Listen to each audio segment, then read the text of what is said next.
আসসালামু আলাইকুম। আবু হেনা রাজ্জাকি ভাই, জুলাই সনদ বাস্তবায়ন না করলে নির্বাচনের বৈধতা নিয়ে প্রশ্ন আসবে, কথাটা সত্যি? সালাউদ্দিন সাহেব পাশ করার পর একটা কথা বলছিল যে আপনারা যখন অঘোষিত মানে নির্বাচিত হয়ে গেছেন তখন বলছেন যে আপনারা সবকিছু করবেন, সবকিছু মানবেন।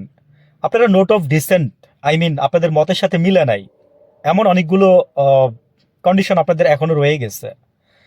সংবিধানে আমি শুনছি যে এই যে আম, জুলাই সনদের যে আপনার কন্ডিশনগুলো আছে এর মধ্যে হচ্ছে চৌরাশিটা চৌরাশিটা কন্ডিশন আপনার নতুন করে দেওয়া হয়েছে।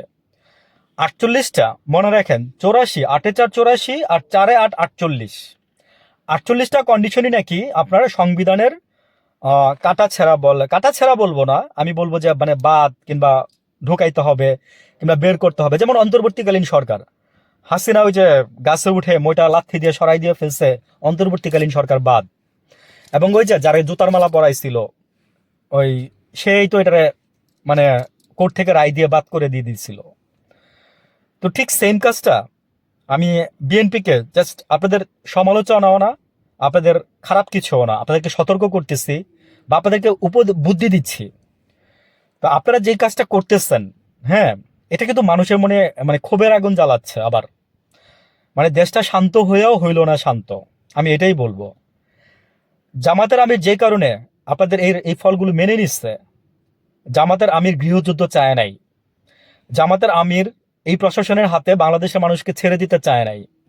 জামাতের আমির বাংলাদেশের মানুষকে সন্তানের মতো ভালোবাসে, তার সন্তানদের মতো করে মনে করে বিধায় উনি চায় নাই যে এই এই এই বিজয়ের পরিবর্তে দেশটার মধ্যে একটা গৃহযুদ্ধ লাগুক। ওনাকে নাকি ব্ল্যাকমেল করা হয়েছিল নির্বাচনের দিন রাত্রেবেলায়।